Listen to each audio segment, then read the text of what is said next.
I genuinely believe that, the wandering minstrel, the travelling player, the troubadour, has a special place in all societies, always envied and admired, because you're a free spirit. For many actors, success is measured by how often their names appear at the top of a movie poster. The biggest stars build careers around visibility, staying in the spotlight for as long as possible. But every so often, there comes an actor whose greatest achievement isn't becoming famous everywhere. It's remaining completely true to himself. Julian Sands was one of those rare people. If you watched films throughout the 1980s and 1990s, chances are you've seen him more times than you realize. Sometimes he appeared in elegant British period dramas. Sometimes he emerged as a mysterious villain in Hollywood thrillers. Other times he slipped quietly into supporting roles that somehow stayed with you long after the credits rolled. He was never the loudest performer in the room, yet there was something unmistakable about him. His calm voice, thoughtful expression, and quiet intensity could transform even a few minutes of screen time into something memorable. What makes his story so fascinating isn't that he became a movie star. It's that he never seemed interested in becoming one. While Hollywood often rewards actors who repeat the same successful formula, Julian Sands spent decades doing almost the opposite. Every few years he appeared somewhere unexpected, in a literary adaptation, a horror film, an independent drama, a television series, or back on the stage where his love of acting had first begun. Looking back today, it feels less like an unpredictable career and more like a carefully chosen path that only makes sense when viewed as a whole. That independence began long before audiences ever learned his name. Born in the market town of Otley in West Yorkshire, England, in 1958, Sands developed his craft through discipline rather than ambition. He trained at London's respected Central School of Speech and Drama, where classical performance, literature, and theater formed the foundation of his education. Unlike many young performers dreaming of instant celebrity, he was drawn to the craft itself, to understanding characters, language, and emotion before thinking about fame. It was an approach that would quietly shape every decision he made. Long before Hollywood came calling, Julian Sands had already discovered something many actors spend a lifetime searching for: the confidence to let the work, not the spotlight, define who he was. When Julian Sands first began appearing on screen, British cinema was enjoying a remarkable international resurgence. Elegant literary adaptations were finding audiences around the world, introducing a new generation of classically trained actors whose performances relied on subtlety rather than spectacle. Sands seemed perfectly suited to that moment. His breakthrough arrived in 1985 with A Room with a View. Although surrounded by an extraordinary cast, he immediately drew attention with his refined presence and emotional restraint. There was an intelligence in the way he carried himself that made audiences believe every word, even when he said very little. The film became an international success, opening doors that many young actors could only dream about. Almost overnight, Julian Sands was viewed as one of Britain's most promising new talents. For many performers, that would have been the beginning of a carefully managed career built around similar roles. Period dramas were respected, commercially successful, and often led to lasting recognition. But Sands was never interested in becoming predictable. Only a year later, he surprised both critics and audiences by accepting a leading role in Ken Russell's Gothic. Instead of another elegant literary romance, he entered a world of psychological horror, unsettling imagery, and emotional chaos. The decision puzzled some observers at the time, yet it revealed an important truth about the actor behind the handsome appearance. He wasn't choosing projects that protected his image. He was choosing stories that challenged him. That willingness to take risks soon carried him beyond Britain. Rather than leaving his roots behind, Sands began moving comfortably between Europe and the United States, accepting opportunities wherever the material interested him. His career no longer belonged to a single film industry. It was becoming international. The turning point came in 1989 with Warlock. Although the film wasn't a major box office phenomenon, it found an enthusiastic audience through the booming home video market.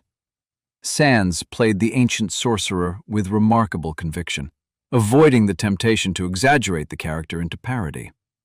His performance was intelligent, elegant, and quietly menacing, giving the film a sophistication that helped transform it into a cult favorite.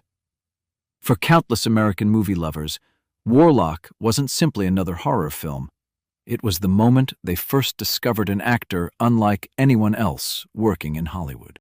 By the beginning of the 1990s, Julian Sands had reached a point where many actors faced an important decision. With growing recognition in both Britain and the United States, he could have pursued bigger studio contracts and tried to become a conventional Hollywood leading man. Instead, he continued following the same instinct that had guided him from the very beginning. Choose the work, not the image. In 1990, he appeared in Arachnophobia, a major studio production that introduced him to an even wider audience.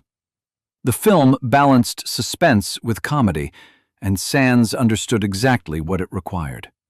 Rather than trying to dominate every scene, he brought credibility and quiet intensity, allowing the story's tension to build naturally. It was another reminder that he could fit comfortably into mainstream Hollywood without ever changing the qualities that made him unique. A few years later, Warlock returned with a sequel, proving that the character had developed a loyal following. Yet Sands showed little interest in turning the role into the center of his career. Around the same period, he accepted parts in far more unconventional films, including Boxing Helena, one of the decade's most controversial psychological dramas. Whether audiences loved it or rejected it was almost beside the point. Sands remained drawn to filmmakers willing to take creative risks. His collaboration with director Mike Figgis became another defining chapter of his career. Together they worked on several films, including Leaving Las Vegas, The Loss of Sexual Innocence, Time Code, and Hotel. These projects demanded nuance rather than spectacle, and Figgis repeatedly trusted Sands to deliver performances that added depth without demanding the spotlight. By the end of the decade, Julian Sands had built something far more unusual than a traditional Hollywood career. He moved effortlessly between prestige productions, independent cinema, European films, and genre stories, never allowing himself to be confined to a single category. While others chased fame, Sands quietly built a body of work that reflected curiosity, intelligence, and an unwavering commitment to artistic freedom. As the new century began, Julian Sands naturally became more selective about the roles he accepted. He no longer appeared on screen as frequently, but when he did, his presence still carried the same quiet authority that had defined his career from the start. Rather than chasing visibility, he seemed content to contribute exactly what a story needed, and then step away. Television became an important part of that later chapter. Audiences saw him in acclaimed series such as 24, where he portrayed the calculating Russian antagonist Vladimir Bierko. Instead of relying on loud displays of anger, Sands created a villain whose confidence and restraint made him all the more unsettling. Years later, he appeared in Dexter, once again demonstrating how easily he could leave a lasting impression without occupying the center of the story. Producers understood what they were getting with Julian Sands, an actor who elevated every project simply by being truthful. Away from cameras, however, another passion shaped his life just as deeply as acting. For decades, Sands devoted himself to hiking and mountaineering. The mountains weren't an occasional escape from Hollywood. They were part of who he was. Friends often described his love of nature as genuine and lifelong, finding peace in remote landscapes far removed from movie sets and red carpets. The discipline, patience, and self-reliance required in the wilderness reflected many of the same qualities people admired in his work. He also valued friendships that extended far beyond the film industry. One of his closest companions was John Malkovich, whom Sands openly called his best friend. Their relationship was built on long conversations, theater, literature, and a shared belief that acting was a craft rather than a competition. Fellow actor Gabriel Byrne remembered Sands as someone full of contradictions, deeply thoughtful, endlessly curious, capable of both intensity and warmth. Those who worked with Julian Sands often spoke less about his fame than about his character. In an industry obsessed with image, he earned something far more enduring: genuine respect from the people who knew him best. The final chapter of Julian Sands' life was as unexpected as many of the choices he had made throughout his career. In January 2023, while hiking alone in California's San Gabriel Mountains, an equity he had loved for decades, he was reported missing after severe winter storms swept through the region. Despite months of extensive search efforts involving rescue teams, volunteers, and aircraft, his remains were discovered several months later. He was 65 years old. He was survived by his wife, writer and journalist Yevgenia Sitkovits, whom he had married in 1990, along with their 2 daughters and a son from an earlier marriage. Following his passing, friends and colleagues remembered not only his remarkable body of work, but also his generosity, intelligence, and adventurous spirit.